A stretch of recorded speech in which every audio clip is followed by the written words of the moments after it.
We're going live on that IG too. We live. Ladies and gentlemen, the moment is here. The main event of the evening. I'm Jeremiah Gallegos, your world-class ring announcer, to introduce Boxing Podcast. And now, to introduce your host, Tim, a.k.a. Coach. And across the ring, introducing Money Fresh.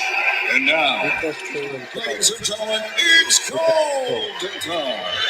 Time to tune in. What's the dang deal, everyone? It's another episode of Soapboxing Podcast. It's your boy Fresh, and of course, we got Coach and Hector Camacho Jr. What's up, everybody? Camacho time. I like that. What's good, man? What's going on over there in Panama?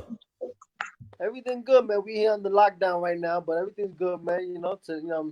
I'm in the start of Ramadan, so I'm thankful. Getting things together, brother, and just blessed to be another day. That's what's Whatever up. it is, the best thing one of the best gift God gave everybody, man, was the next day. If you're able to see the next day, the blessing, man. Like we start over. I know that's right. You I think, like I said, we are maybe a year apart. When did you start boxing? Huh? How old? When I started, yeah, I started Orlando, Florida. I left New York City in '94. I started going to a gym. I was number one in '96, the U.S. Amateur Boxing, on the way going to Atlanta, Olympic trials. But it was in '94 when I started competing. When I was young, I just dip and dab inside the gym. I wasn't competing yet. It was more to be tough. I just get picked on when I was young. You know what I'm saying? Yeah. Or you come out your sons. I had the guy get my hand skills together from young.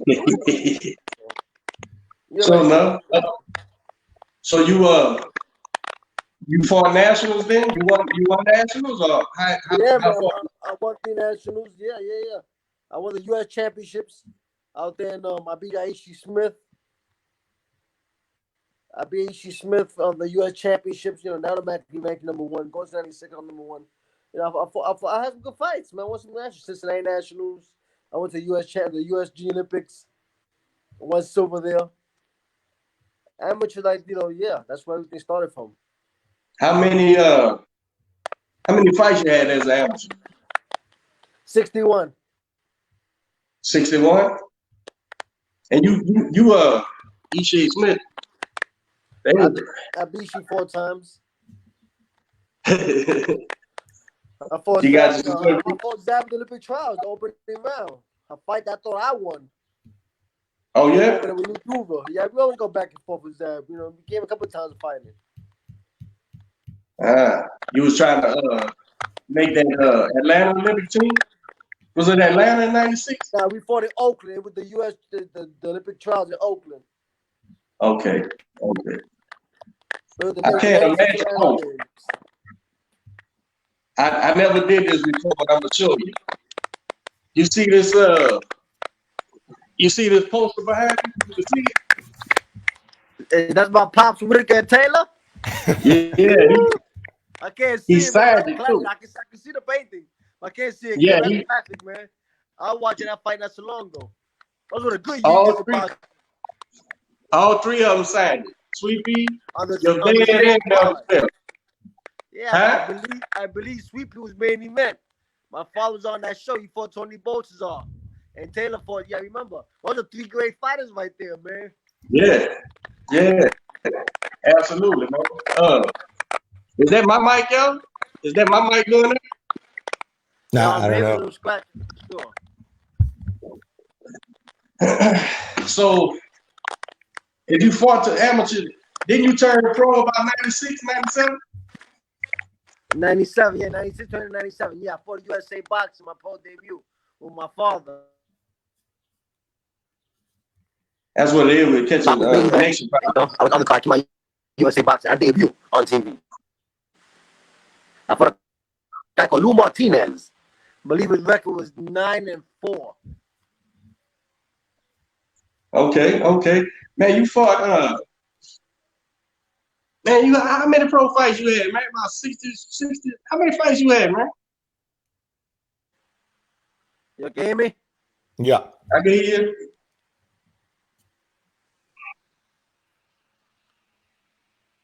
Yeah.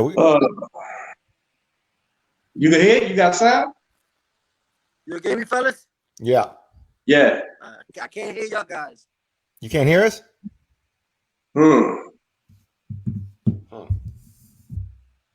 Might be the connection. You still can't hear me? Let me go back, man.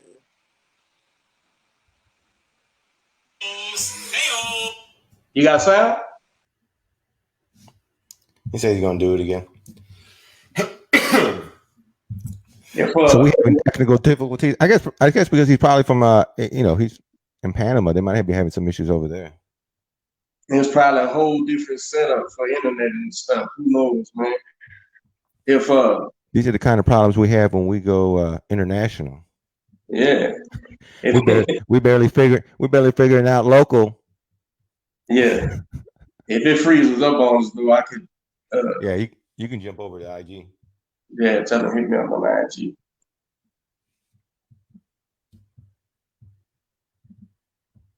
There you go.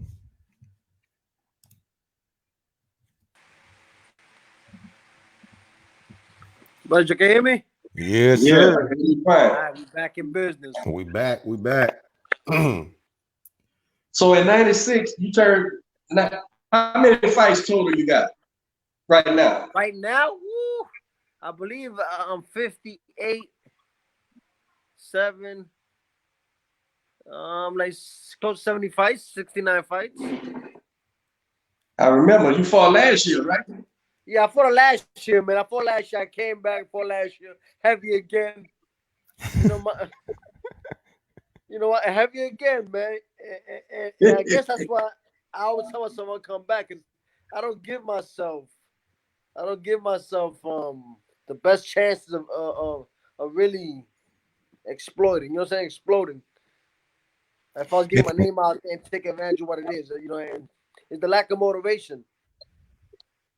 Now, you had I think it was last year, wasn't it, that you had, and without going too much into detail, but you had an opportunity to come out here and fight in Houston, didn't you? And just contract, it just didn't work out. We signed the contract, we had everything going. Next thing you know, promoter pulled the plug. We called them back and let's work it out.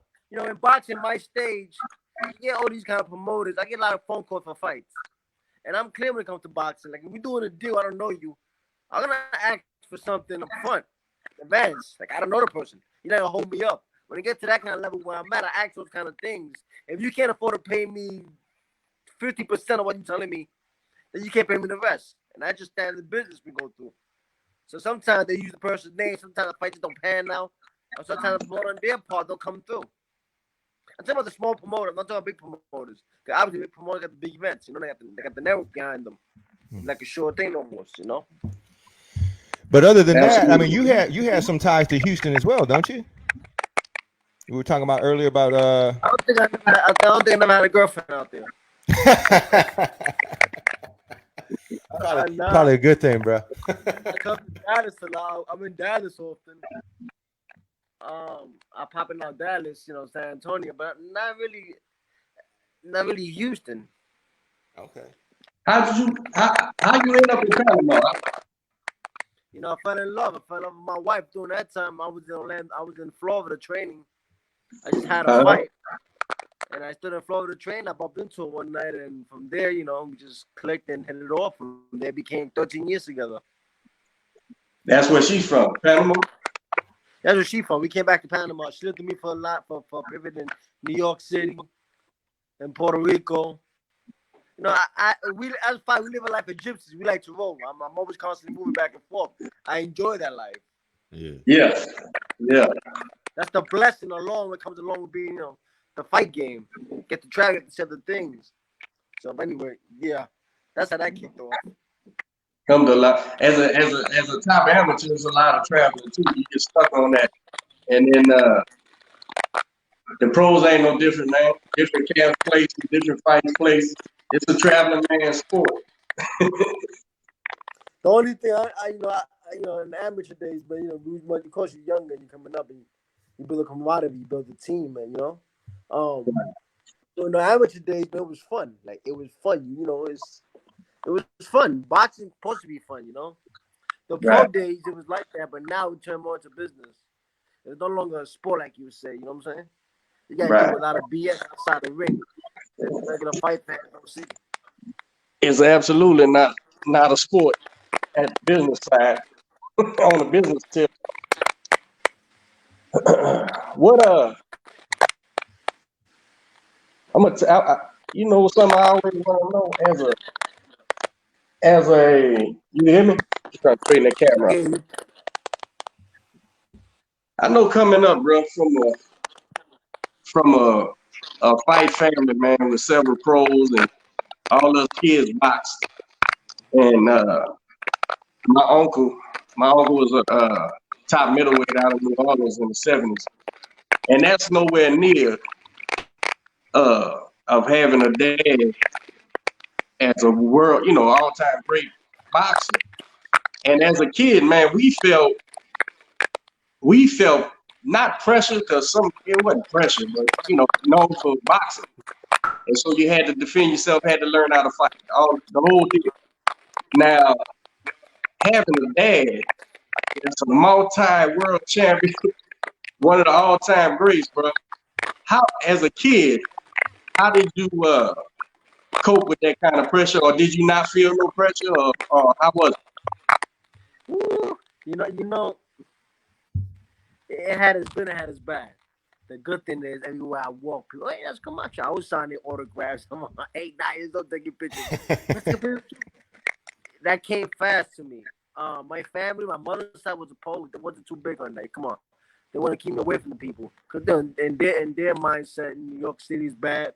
We live in a bad neighborhood. We came from the hood. We come from the projects. I wasn't raised in a silver spoon. I came from Spanish Harlem, from the hood. So Right. Dangerous. You know what I'm saying? So it was great. It was cool. Everybody I go and they knew me. So, that was the cool part of it. The other side of it, I'm Camacho Jr. Those boys in the streets for me to hang out. I would get tested. I Right. didn't care who. That's the reason why the fuck you come out. You know how to fight? Let's fight. I just get that a lot. Yeah, I can imagine that. Cool, you know what I'm saying? And part of my life in New York, when I lived on 112th Street, 2nd Avenue, they knew I was. My father would come from grandma's house, pick me up, and I was coming by the fly cars and see me. You know what I'm saying? When he came around, the whole block came out. Everybody came out. Then we moved up to 112th in Madison Avenue out there. When I moved over to that building called Los Tres Unidos, my mother's went from the jump. We gonna change your name. Your name is called Hector Lewis. Don't tell nobody you Camacho's son. Because Lewis Camacho. I did that. I found myself doing it. I found the peace.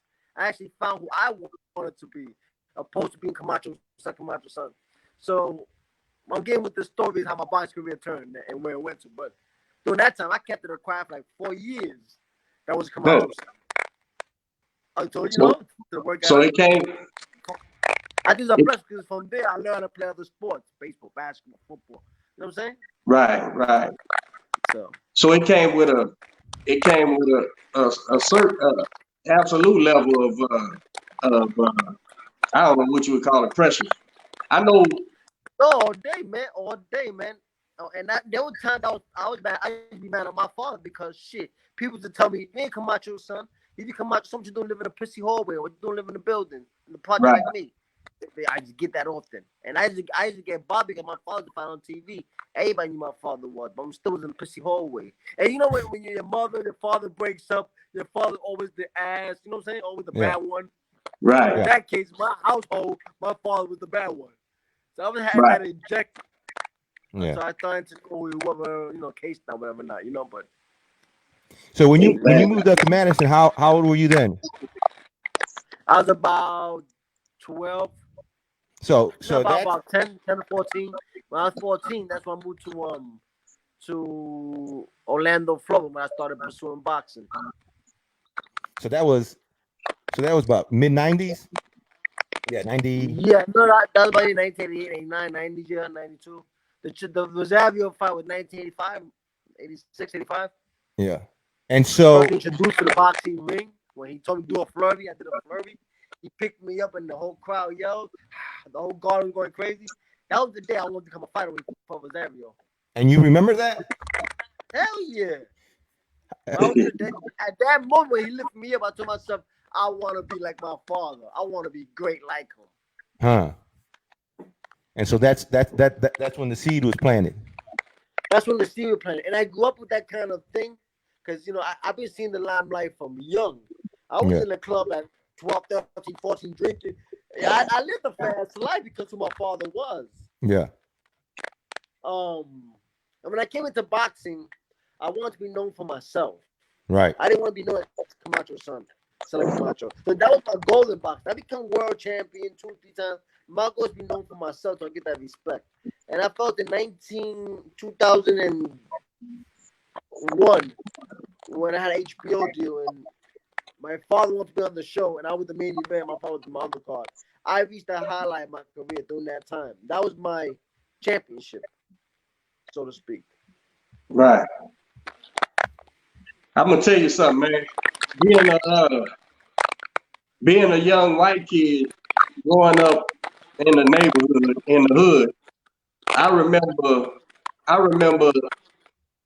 rooting, even though Mancini was Italian. I remember as a white guy, you're going, that's our fighter, right? And so when he fought your dad and lost, I was like, man, that damn Camacho, man, he's too good, and it pissed me off. But then he salvaged his rep with me because he whooped Ray Leonard in the Gulf Coast, and I'm the biggest. My hero growing up was Tommy Hearns, right? So we lost to Ray Leonard, and then we won in '89, and they called it a draw, and then your dad demolished them right there close to New Orleans, so I was automatically a Camacho fan again. It's funny how you identify fight. I tell my father, Pops, fights don't count for me. Like the Leonard fight, the Durant fight. But they were absolutely great fighters. My father was a great fighter. Yeah, right. Those kind of wins with Leonard, I love Leonard, man. I love Leonard. Oh, he's great, bro.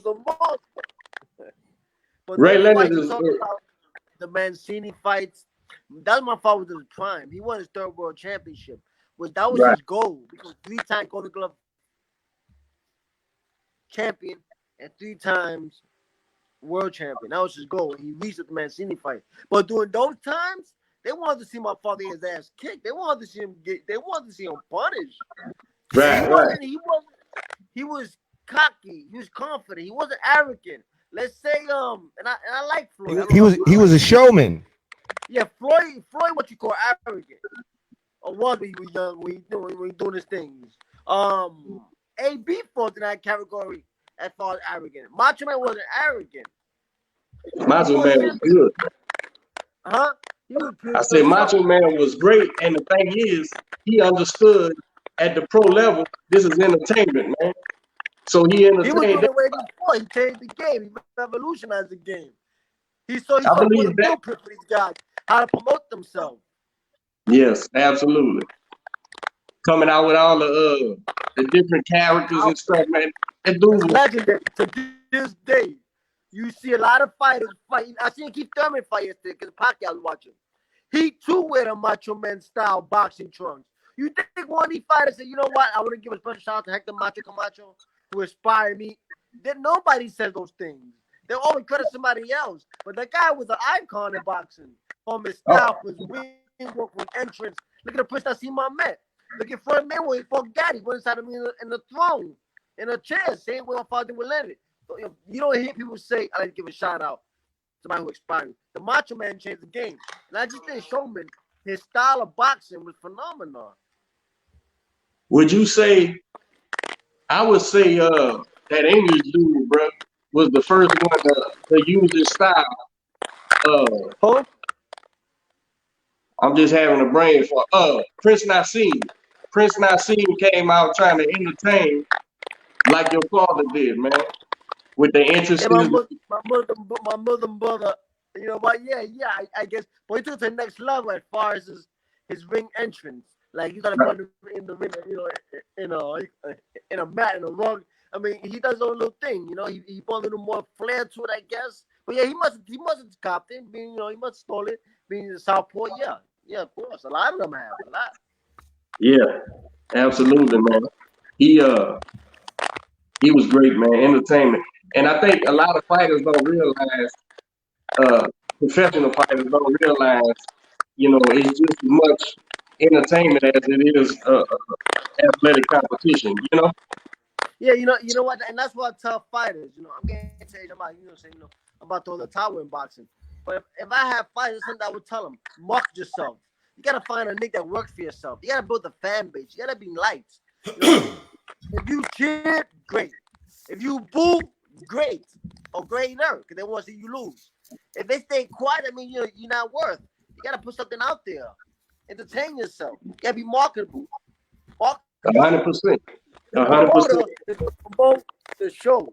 He's not gonna promote the fighter. It's rare that a promoter promote a fighter, not a cash cow. And you have to promote the fighter. But meanwhile, they'll promote they brand, their own promotion. So you gotta have a knack. You gotta put butts in the seats. You demand money. Absolutely. Who did you turn pro with? Promoter wise? As a promoter, Yeah. I still independent. I fought for Mike Akery, who had a USA boxing deal for my father. My father had 3 fights left in the network. So I took advantage and I debuted on one of them. And then I didn't sign to a promoter until I signed with American Presents, Dan Goosen. And Okay. then Goosen took me to a Fox Sports rank. Ended up knocking out Howard Warren on Fox Sports. Howard Warren was a fight never been knocked out. I remember. Texas. I remember. That was in And Texas. I came with the Fox ladder from Fox. I did a Showtime fight. Then I jumped to HBO. I did a country for HBO. was that your first? They pay handsome numbers for being a champion, being HBO. Because the name. But during that time, I was knocking people out. It wasn't that much boxing. It was people going to sleep.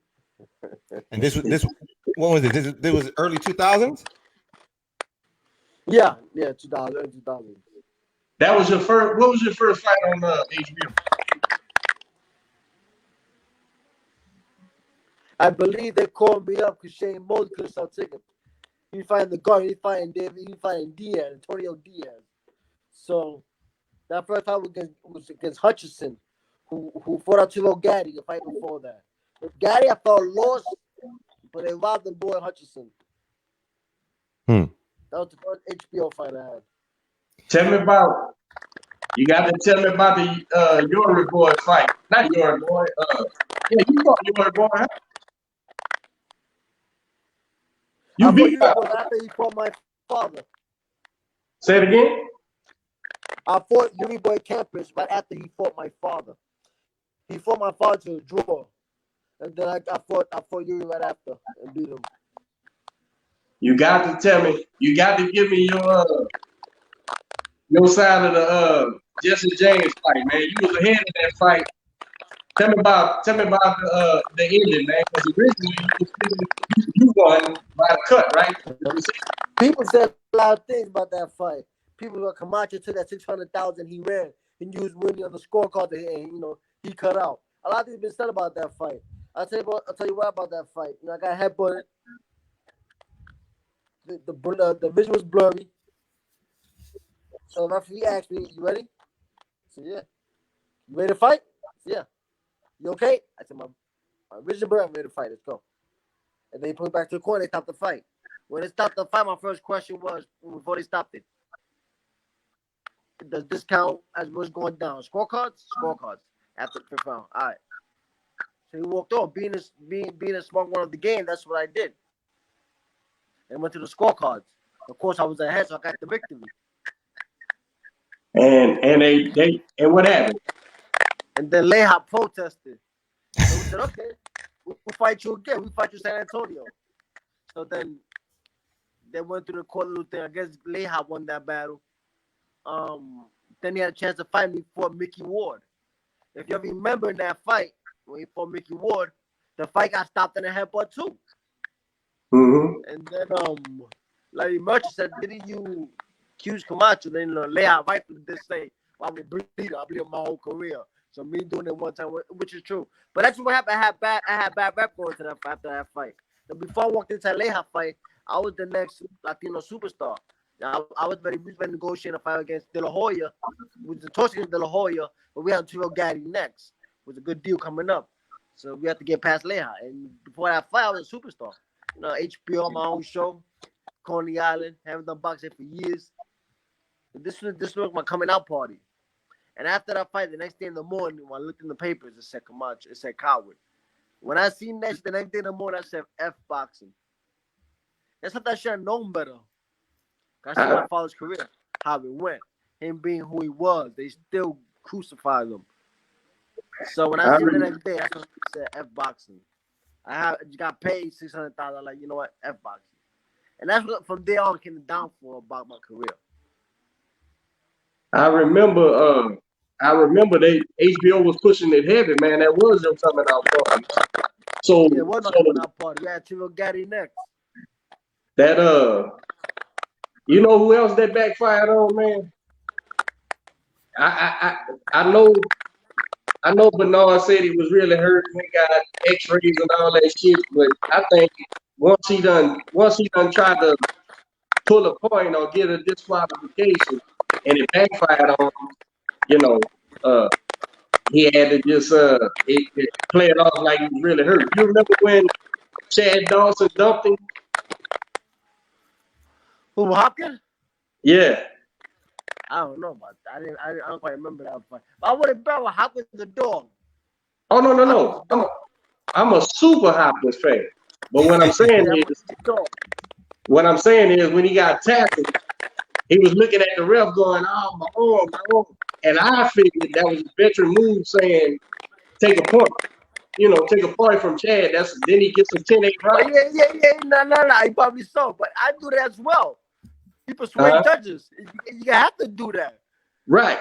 You have to do it. In the ring, when the 10-8. Told me, Macho, stop holding. I talked to the referee. Come on, but he's holding me, man. Yo, I gotta hold him. We gotta persuade the judge. Yeah, watch his head, judge. Watch his head. We have to do that.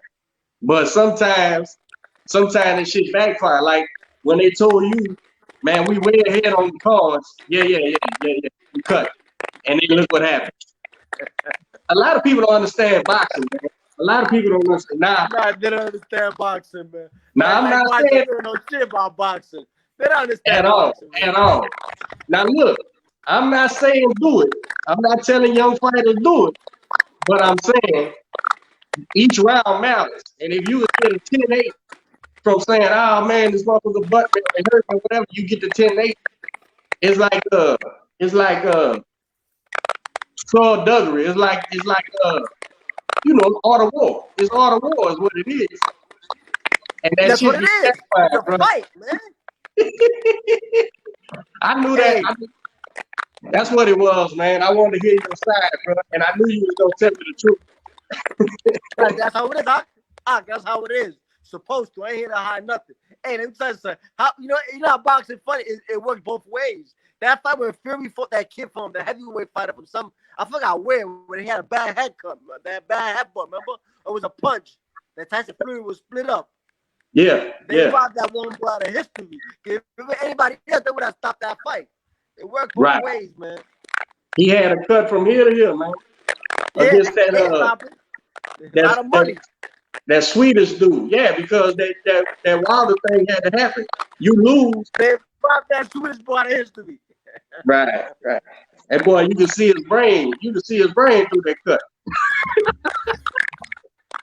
That's 100. For sure, man. But boxing no joke up there, man. Remember how Hakeem Rodman had a lump up here? Boxing no joke in there, man. Everything mad. Let me tell you something. One punch that bothers when you're in the clinch and you punch somebody in the ear. Bing.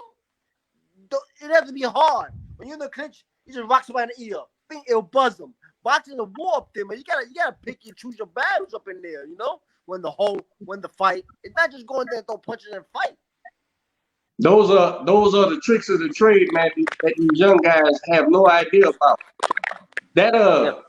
Hakeem Rodman had a head on his head. I remember he had a lot out here, man. But now that we live, man. Uh, give my partner a shout out like you did when you went live. Wayne, you were saying how good he was, how tough he was. Woodrow. Well, my man, well, yeah, I go back. I still remember the fight today. I said that boy's tough. I said that motherfucking white boy is tough. Right. He is tough. I had to keep fighting my fight. I couldn't cruise on him. I was ahead of points. I couldn't cruise. He kept on coming. Yeah, boy, it was tough, man. Yeah, man. Shout out, brother. God bless you, man, and keep punching. I used to be in the gym with him, with my guy, and I was a young kid in the gym learning to be a trainer at that point, and I'm observing everything. And Wayne, that little bitty dude, bro, used to spar the heavyweights, everybody. Cruiserweights, light heavy. Tough, man. What y'all fought at? Like 40, 47 maybe? 140. That 140-pound dude, 5'6", 5'7", maybe 6, sparring heavyweights, bro. Going at it. He's just a journeyman, man. He didn't get it. He had to earn it. Every spot he had to earn it. But yeah, man, that's my dude, bro. We from the same city. To beat him. You could have to beat him good. If you give him an opportunity, he's getting that fight. He probably put a fight off. He was tough. He wasn't just any kind of fighter. Absolutely. What you got going on right now? Well, I got a lot of things going on. I just locked in right here with damn moment with coronavirus, man. I work a lot of things. I'm always staying busy outside the box, outside the ring, community-wise. Being a mother, I'm always giving back over to something charity. But I'm working a couple of things, man. I got a fight off front that I'm thinking about. What really motivated me is my age and all the time I have that I can't walk out the boxing game without doing something. I have one option come back to the ring. We in talks right now. I'm doing a lot of outside of it. I got a book coming out. A book of my father's called Camacho time. Oh, that's what's up. Stay busy, but man, stay busy. I'm taking the time now. We've got time down, shut down to write, to draw, keep the mind creative, keep the mind buzzing. It should be a busy year once they let me out, man. Are you working with any fighters as well?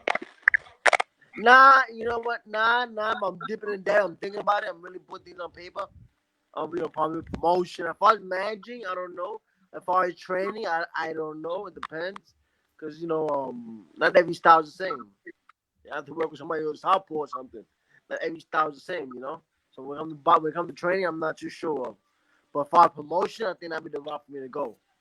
As a fighter, I know what fighters need. I know how to build the fight. I've seen one of the best do it. So. You certainly your father worked with you, but who was your first trainer outside of your dad? My father never worked with me. That's the crazy part about this. Oh, okay. My father never trained me. My father never showed me, hey, do this. He never told me none of that. He never took time out to show me, never. I started with a local trainer called Pedro Ramos. That was my first amateur trip, my coach from amateur. He took me all the way to Olympic trials. When I turned pro, I moved to a team in Puerto Rico. I stayed in Puerto Rico about 10 years of my career. I went undefeated with that team. When I left that team, it's after the Leha fight, I went to New York. I wanted to find something better. It's when I started hanging out and started going, not came out boxing afterwards. I trained with a couple of hands. I even went to Matthew Stewart. I came over here to Joe Goosen. I moved around when it came to training. I trained there. Do you feel should you have stayed with your first guys or what? What do you think? In boxing, we all gotta learn. So let's say, for example, if I see Panama in the gym, rest in peace, I would take a better brother and show me something. Like I always do in the gym. I have a trainer, but I would look at other things and observe. I think the best trainer is one eyes because you look and learn. Right. But yeah, no. Probably during that time, there was times in Puerto Rico, and I had opportunity to go with Matthew Stewart young in my career, but I had an HBO deal. I didn't make that move. I was comfortable in Puerto Rico with my team. I'm my own leader. And that would mess me up. But if I have to look back to go over training, no. You find knowledge every day. So you spent time with You spent time with Gucci, you said?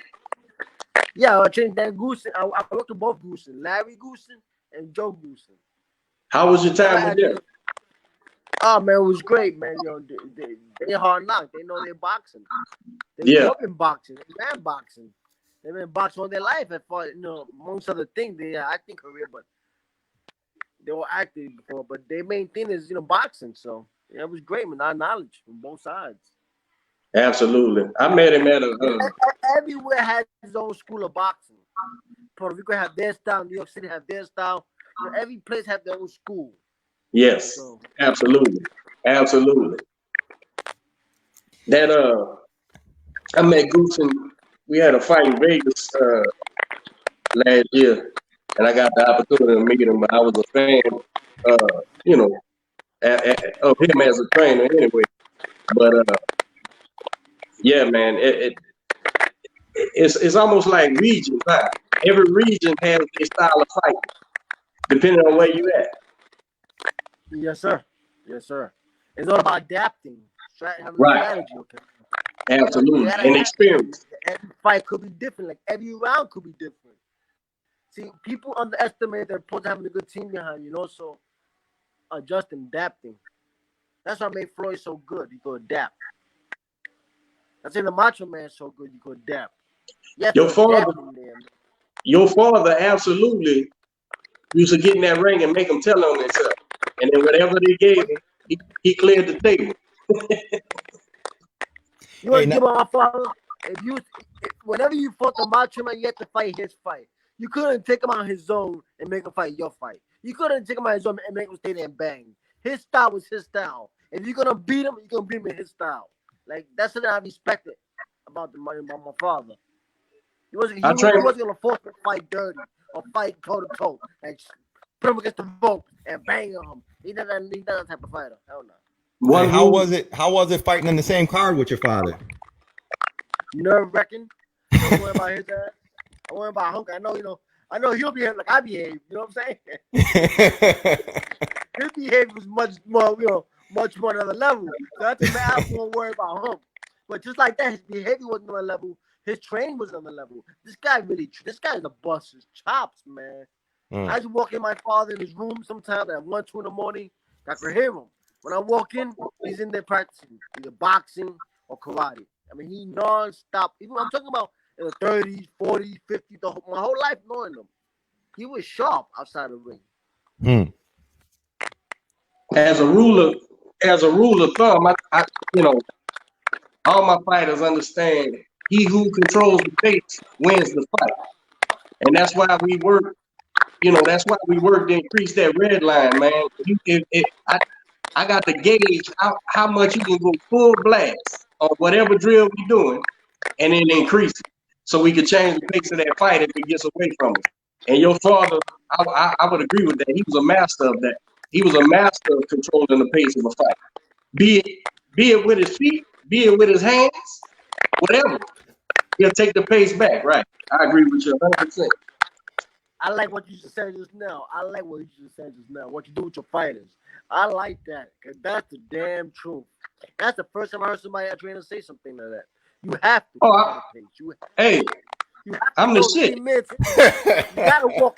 If you never want to fight, you gotta walk off a little bit, take a breath, and come back to. Hey, we ain't never gonna hear the end of this now. It's I always been the shit though. Look, hey, this is the thing though, Hector. My boxing is real old, bro. And so when I say things and these young guys, they hear certain things that you and I talk on Facebook and stuff. And they mind gets blown. And I'm like, do you realize that comes from the 50s, the 60s? That's real boxing. And they don't understand, man. They don't understand. hey, They was there because you don't walk out.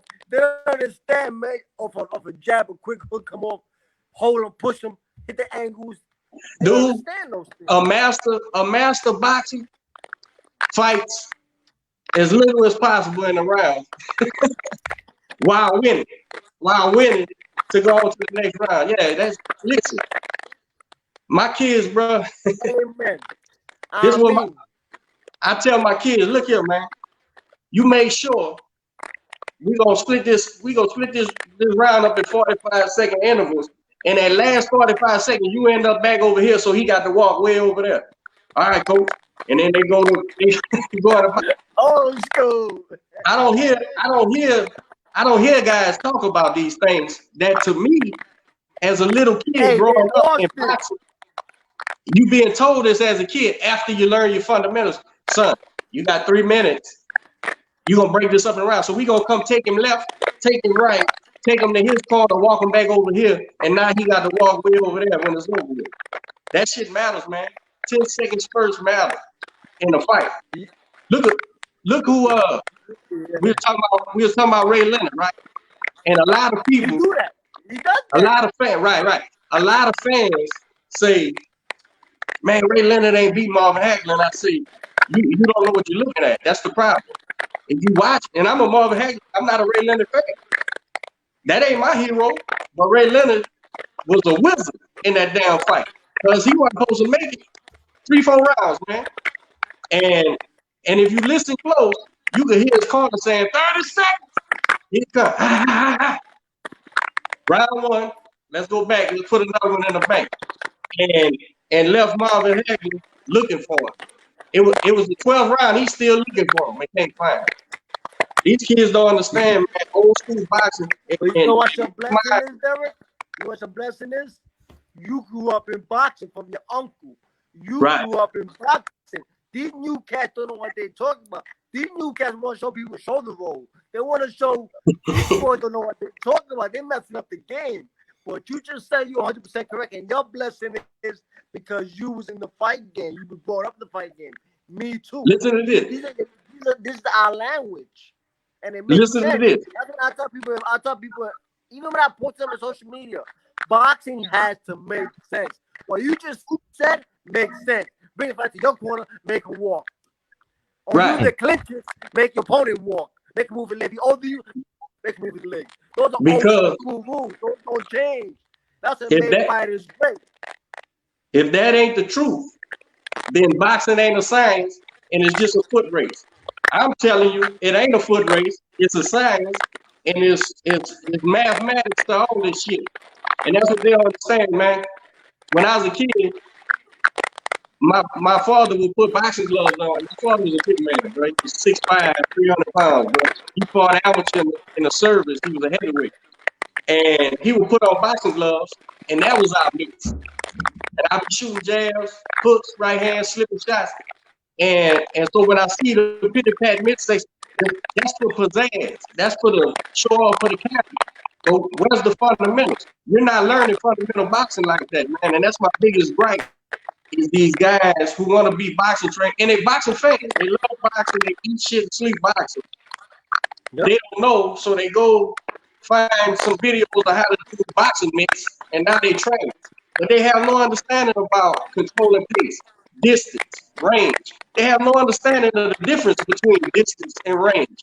They think it's all the same. So you can take these top guys, these amateurs who win a lot. He's winning because he's the best athlete. But in a professional game, we gonna nullify that shit. We gonna take that from him.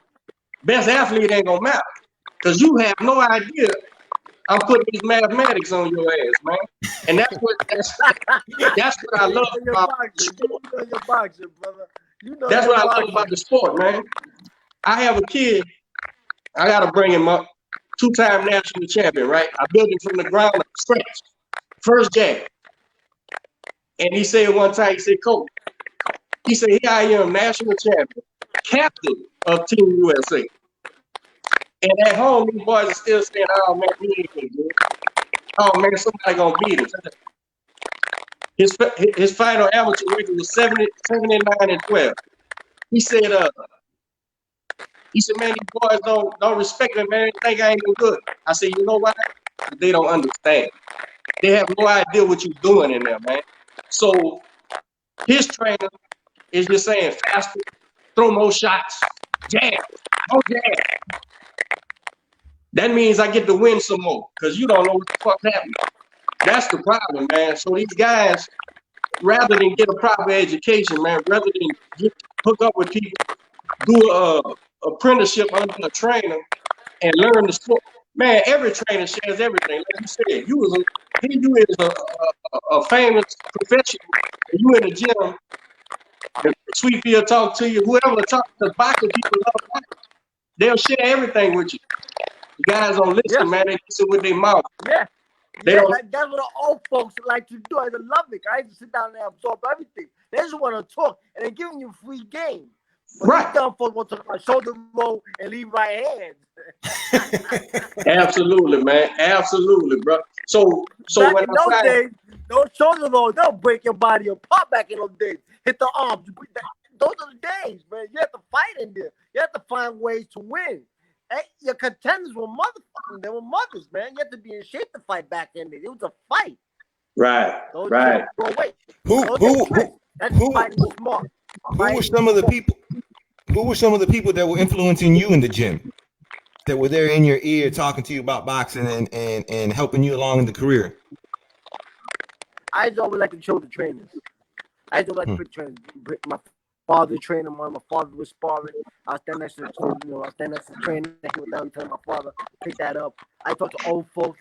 Like, if I finish training, I will hang. When I was young, I'm talking about. I hang around the gym and hear what the other trainers, the other fighters are doing with their trainers and ask them.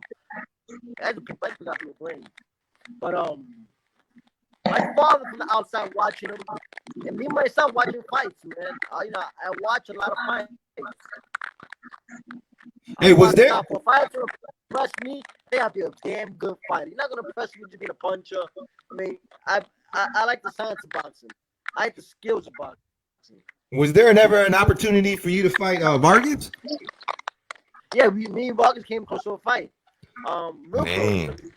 He wanted to come back, but at that time, he like 280 pounds, man. You ain't gonna be fired. You know what I'm saying?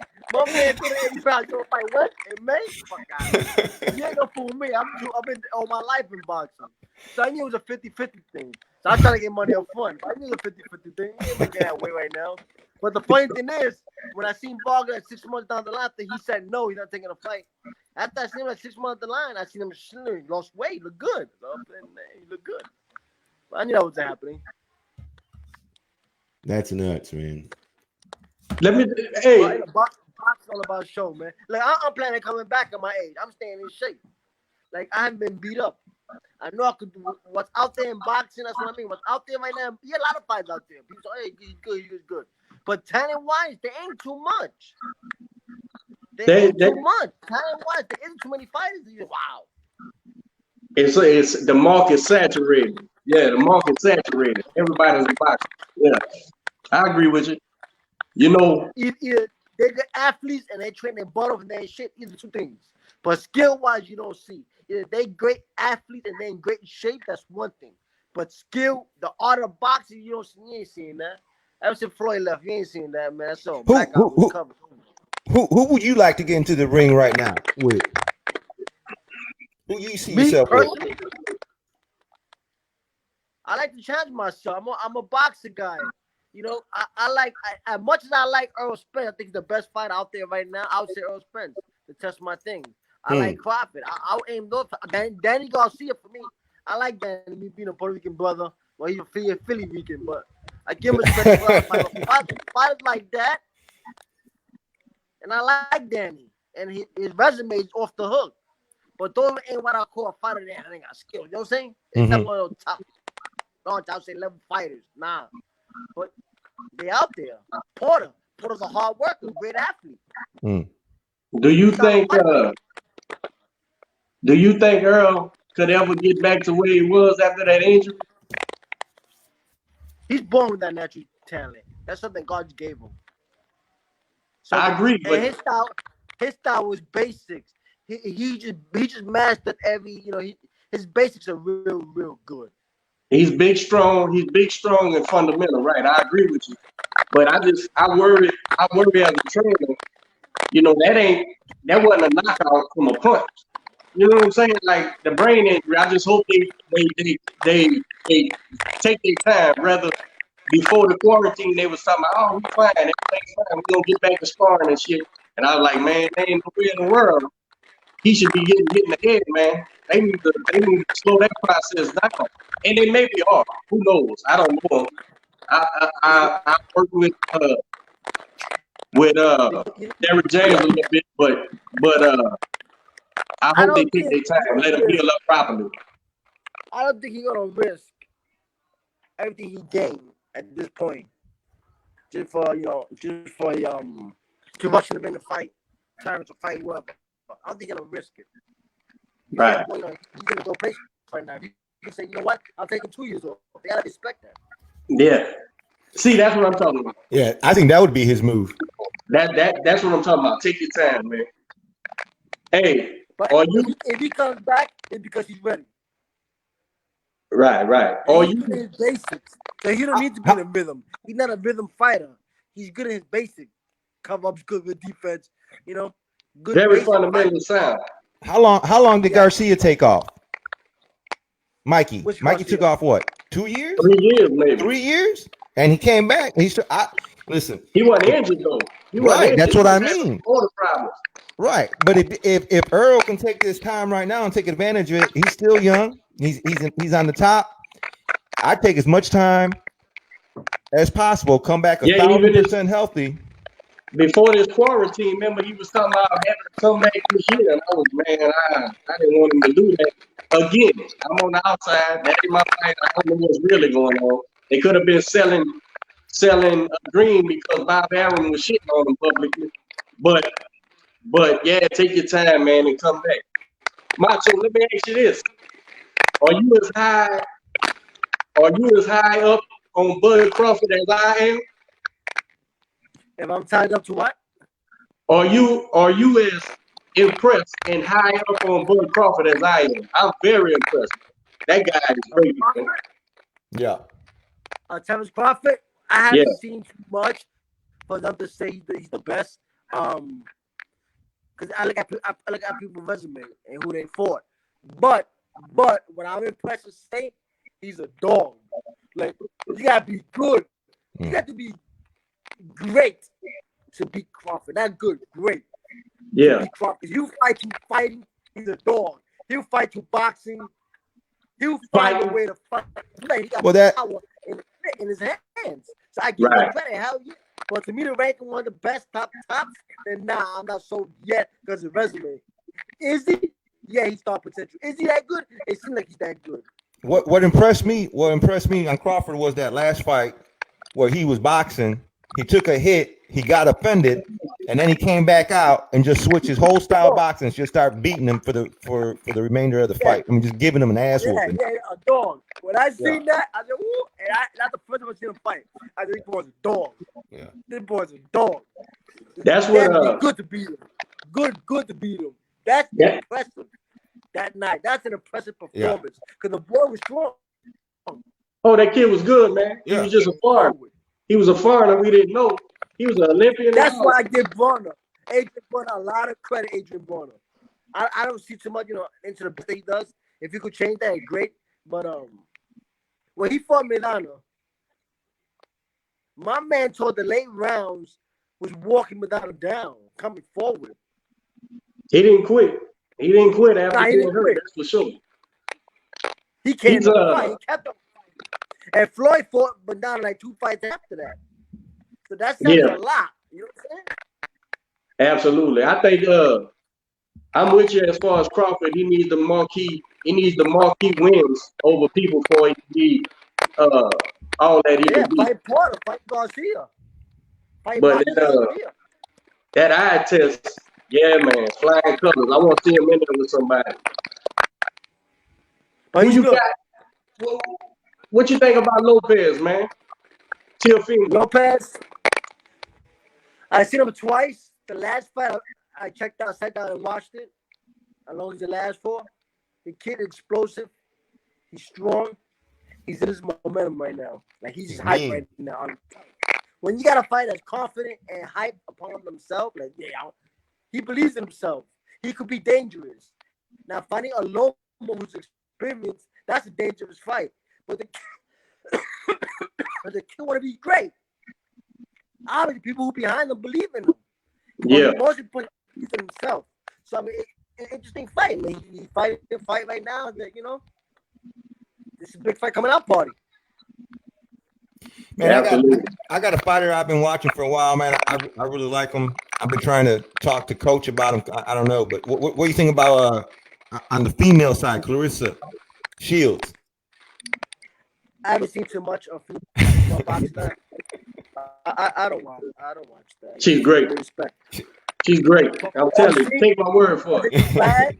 When I see her shadow box, oh, she's strong, and she don't boxing game is good. Last female I saw was Layla Ali, and her boxing, you know, was decent. Are you not big on female boxing? Huh? Are you not big on female boxing? Nah, I don't really watch that. I'm not big on boxing no more than I was before. Before I was a fanatic. That's why I was hungry. Now I watch boxing. I love to taste the boxing.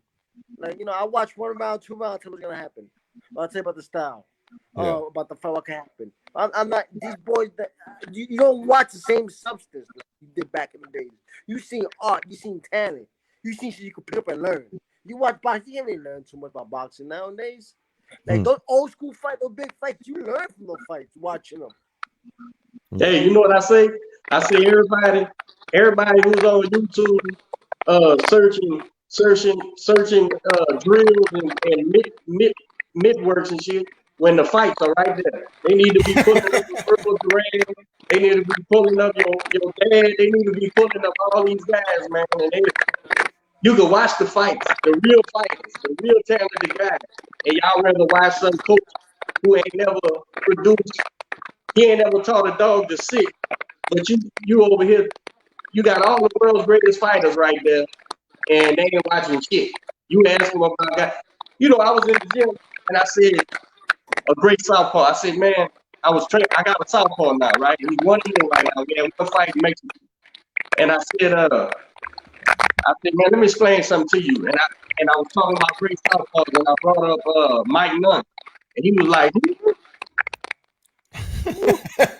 I said, son, you got some homework to do. Mike was second to none. Go find out who that is. And then, you know, these guys could pull up these great fighters, man, and don't do it. You could even pull up great sparring of great fighters, and they don't do that either. But they'll put up a trainer with a gimmick. Like I said, they never, you know, ain't never taught shit from shit. And they'll you become a great trainer, brother. You become a great trainer. You've been telling me something. You've been talking to me some language that I don't hear. Those days are gone. But what you said? Yeah,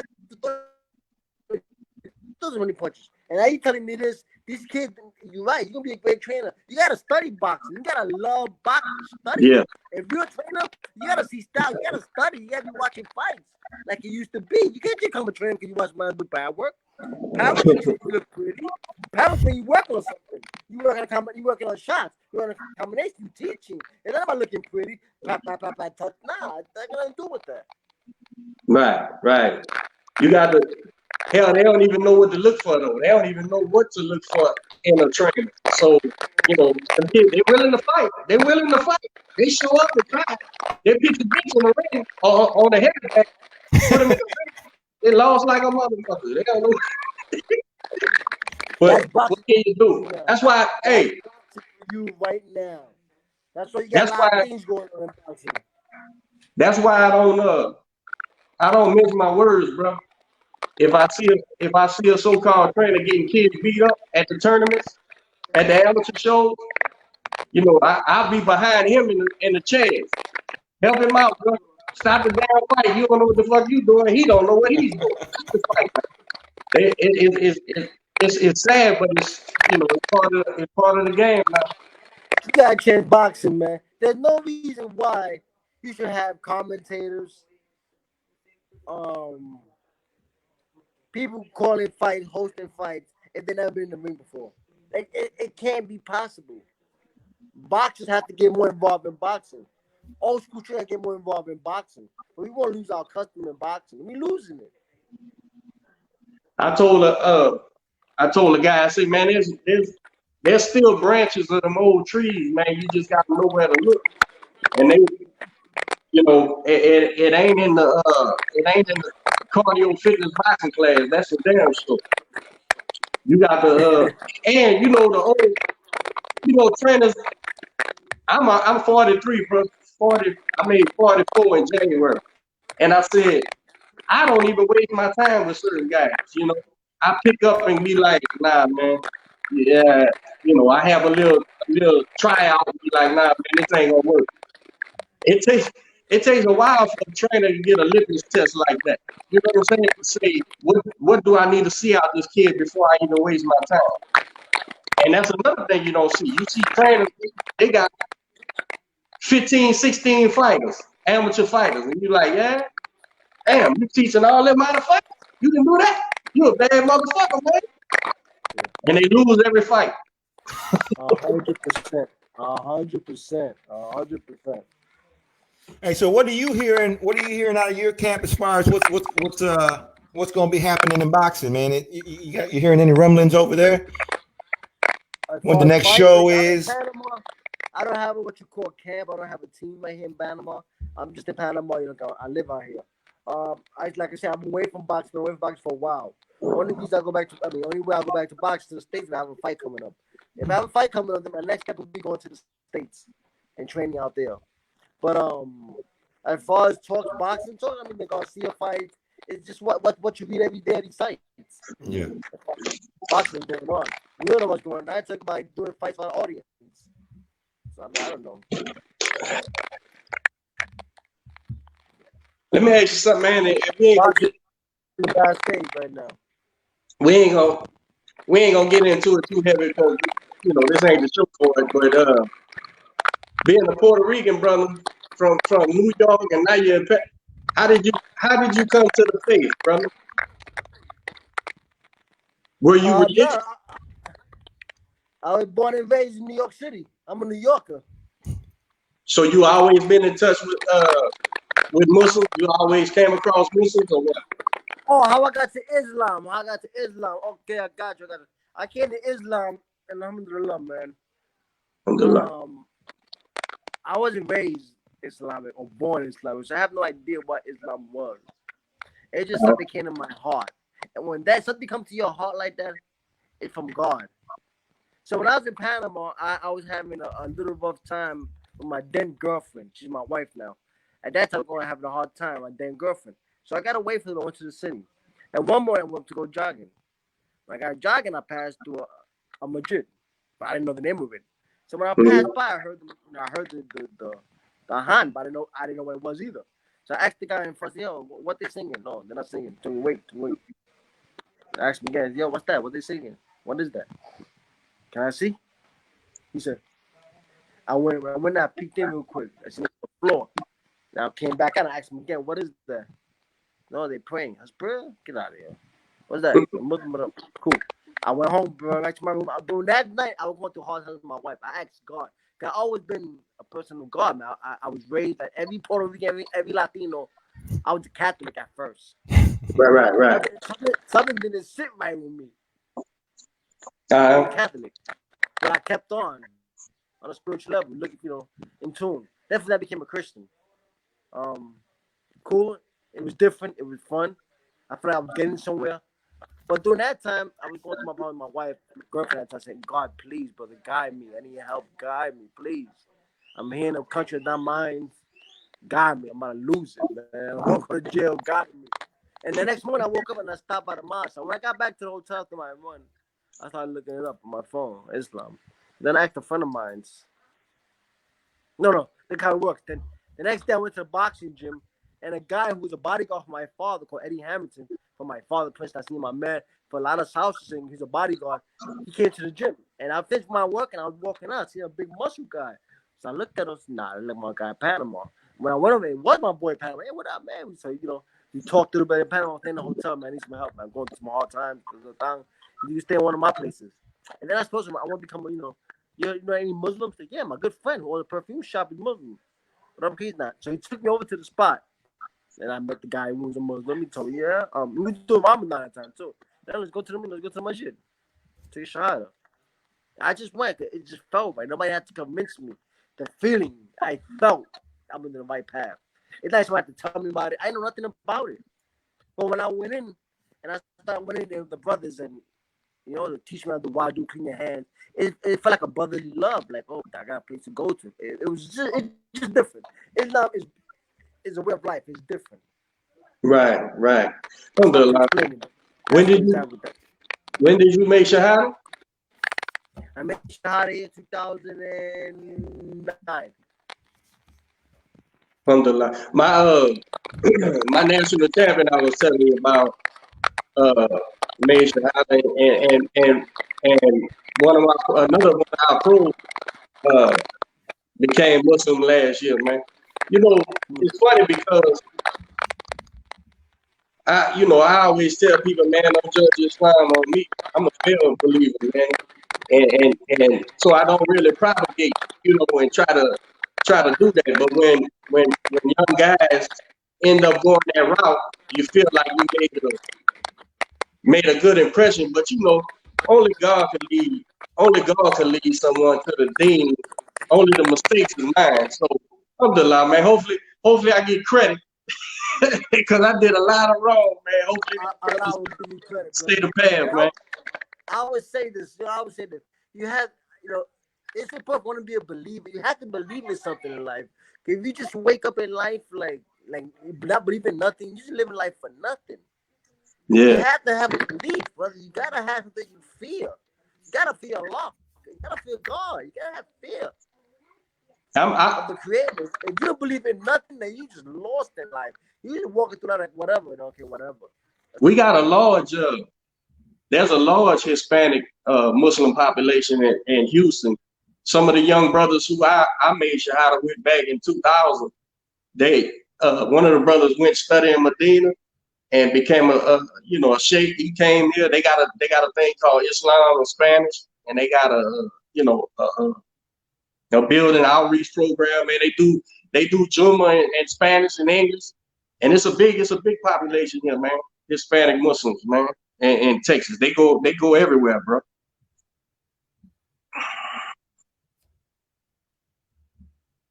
Lost that signal, huh? Did we? Can you hear us, Macho? He probably froze up. Yeah.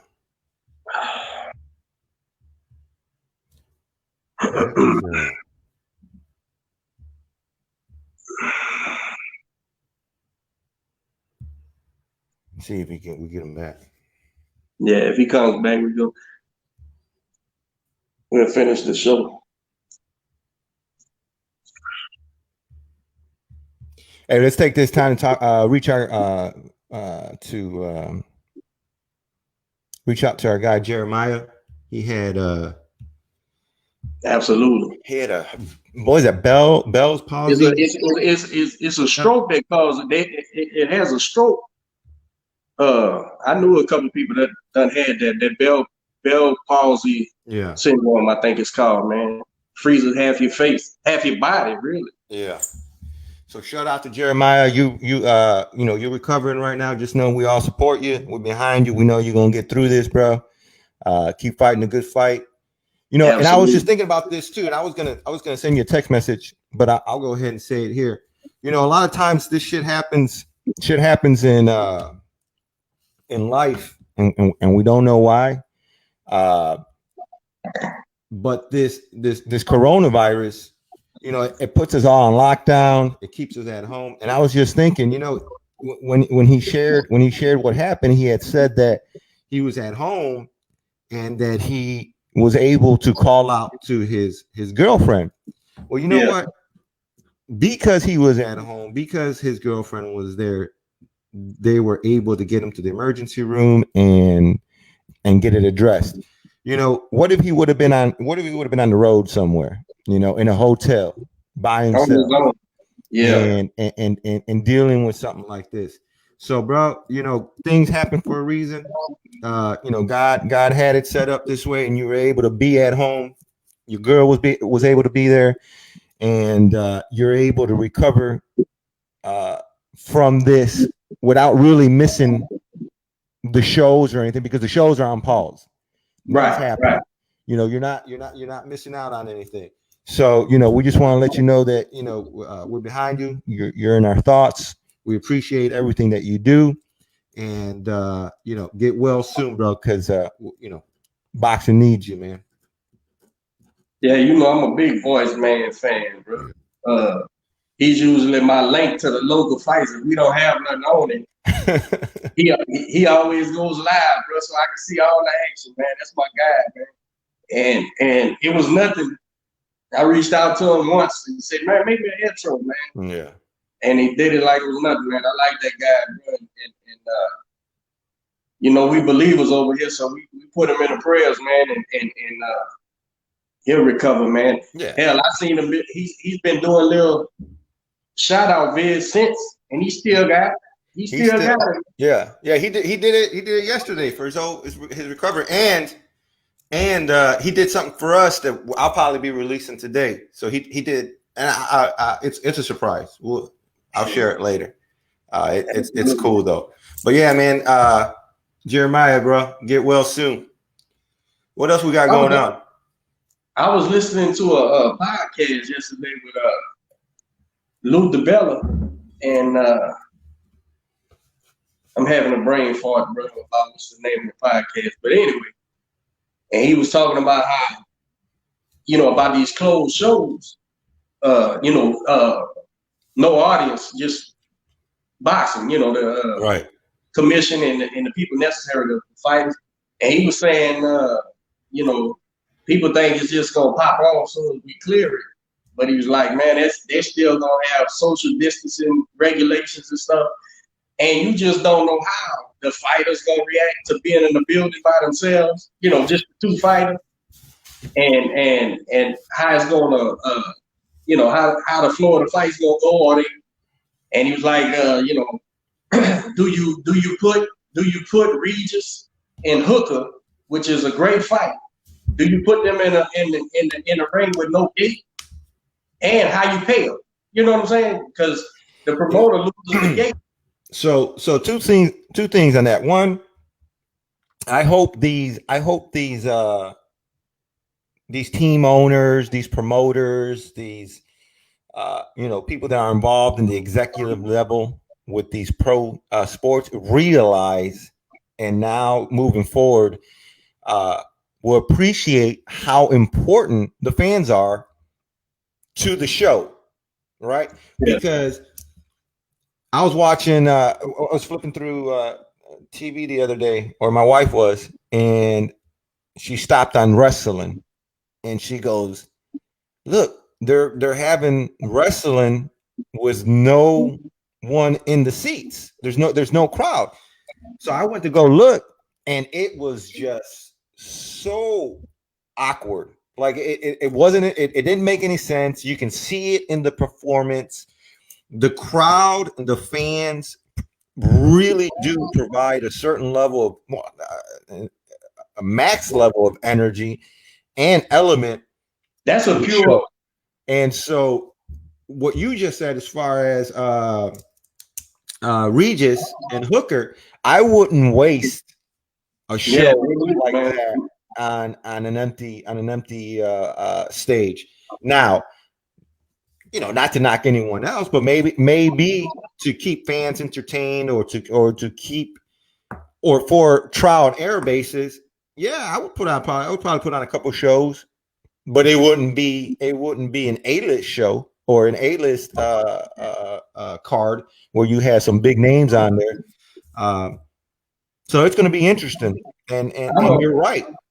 It's going to be a slow rollout with the social distancing and now.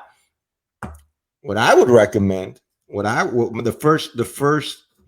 first thought was, if you are going to do shit like that, I would have a fan like the fans cheering on the speaker system. Like the old TV shows, the applause, right? Well, they still do it. They still do that shit at the stadiums. They'll add it to bring up the. Yeah, you know who got caught doing that? Probably the Patriots. No, the trash ass Atlanta Falcons. because they didn't have no turnout, and they were filtering crowd noise through the speakers. But you know, that's them garbage ass crowds. But I'm gonna tell you something, man. Now I ain't no wrestling fan, but I watched wrestling as a kid. You know, the Brian Ericks and you know, all the old school, you know, in the 80s. And wrestling is a spectator event. You know, I ain't gonna say sport, even though they athletes, but the crowd is a pivotal. They playing like they fighting for the crowd. That's all you're doing. You fake fighting for the crowd. So how the hell you gonna fake fight for no crowd? Now you just you doing like a stunt scene on a movie. And so how do you can't really entertain nothing, man. So I don't even know how that would turn out. But forgive me to all the wrestling fans out there. I mean, I know it's a super huge thing, but so the same thing with a fighter, man. If you know, the fans motivate the fighters, bro. You know, if the fighter gets in the jam, he gets rattled, and ain't nobody saying, "Come on, champ." Well, imagine having the Roman Colosseum and Roman soldiers fighting without no one no one there. The fuck I'm gonna fight this lion and this tiger with this sword, and ain't nobody here to say, right? That don't make sense. Now, if you could get some kind of network or app or whatever that pays, and you could pay some decent fighters, some upcoming fighters, you know, a decent, you know, couple $1,000 purses, then it's worth it because you're getting paid to do it, but you're not risking a world-rated fighter. You know, you're not risking one of you guys who's in title contention, you know, losing to so-and-so because it's a dead space. I don't know, man. I think a lot of people's going to try it. Even Joe and them was talking about trying it. And I think they should. There's a lot of fighters in Houston that if they could give them, you know, $1,500 to $2,500 to show up and fight, you know, ain't nobody in the gym sparring. Ain't no crowd in the sparring session either. But you're not risking these guys. But to put like a Regis Prograis, a fan favorite style fighter, in a situation where, first of all, you ain't gonna be able to pay him what he's worth because you done cut your nose to spite your face because there ain't no gate, you know. And so who's gonna pay? You know, there's no site fee. You know, the MGM Grand ain't gonna buy 15,000 tickets to sell when ain't nobody buying tickets. Right. So there's no site fee. There's no, you know, there's really nothing. It's got to be a pure, you know, promoter agent thing with a network, and maybe filter in some crowd noise. Just show the cameras on the ring, and maybe you can do it. I ain't saying there ain't a way you can do it, and you know, fight. It's a real fight, so people watching it will be into it. It's just I worry about the fighters being. Are we gonna have a fight by the end of the year? Are we gonna have a show? I think so. Yeah. I look for everything. I look for everything to pop off about October, man. Something's gonna happen in October, November, December. Watch, because this is what's gonna happen. Now you're gonna have a bunch of fighters who don't get in shape anyway that'll go fight, but real fighters, you know, this thing's over. And what we in, bro? April, May? April, end of April. So in July, the promoters get a date for September or October, whatever. And they pick the fighters and you know, the ticket sellers get their tickets and stuff. And then they got 2 months to get ready for the fight. And I'm purely just guessing, because what the fuck do I know? I don't know. I don't know when this thing's going to end. Nobody knows. But I'm thinking through the summertime, this thing will disappear, and then we'll go October sometime, man. Well, if everyone goes out and drinks their Lysol and injects themselves with disinfectant, we'll be good by. I get a shot this morning, man. Right to the dome. Right to the dome, man. I got bubble guts out. What can you do? Well, I don't think Macho's going to be coming back. Yeah, I think we was having we got enough talking to each other. I think we got some good stuff, but we was having a little bit of internet lag. But it was good, man. Yeah, it was good seeing him. Talking about his dad. He's got a book coming out. I know he already had another book. He out there in Panama, living the dream. Yeah, man. And we'll make sure to get some of that, some copies and push it for him, bro. For sure. But yeah, man, good stuff. Anything else? Y'all still stay safe out there, man. Still wash your ass and wash your hands and stay home, bro. If you ain't got no reason to be out there, don't go out there, man, because we don't know if this thing might turn into a second thing, because people go out thinking it's the coast is clear, and clearly we ain't getting good information from our leaders, because it's never happened before in the last 50 years. So they just guessing too. I mean, and everyone throwing shit at the wall saying wear a mask, don't go out. But if you go out, don't wear a mask. Yeah, don't wear a mask. And disinfectant works on Tuesdays and Thursdays, but it doesn't work on. We don't know, man. But at the end of the day, you got to use common sense. We're grown ass adults. You know what you should and shouldn't be doing. And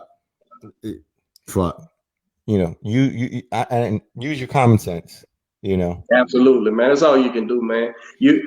Heaven forbid you bring something like that home to your wife or your children, man, and you make it. You know how how that goes. You fight it off like it ain't nothing, and then you give it to one of them babies or something. Stay home, man. And if you ain't got no reason to go nowhere, don't go. The coast will be clear soon, and we'll get back to normal. But until then, man, everybody needs to stay safe and stay vigilant on all the things you can do. In a regular flu season, you don't go dapping motherfuckers and hanging around people that's coughing and sneezing and stuff. So do the same thing. That's what's up. And so again, big shout out to Jeremiah, bro. Get well. Hey, I want to take this time right now to personally invite Marlene Esparza back on the show, man. We had you on last year. It was a great time chatting with you. This was I want to talk to her. She done had some. She got some things to talk about, man. That'd be great to get her back on the show. Marlene, if you watch it, man, come back on the show. We can set it up like this. We get you in via video. Is there anybody that you like to come see on the show, Coach? Anybody? No. Oh, once I get Clarissa, I'm done. Why don't we keep doing it? I'll be Clarissa. I done been finished my journalistic voyage to be through. So Clarissa, we can get you on the show, man. We really love to sit down and chat with you, man. It'd be a great opportunity to use this time. We don't got too much going on doing anything else. So, man, Clarissa, if we can get you on the show, we'd love to have you.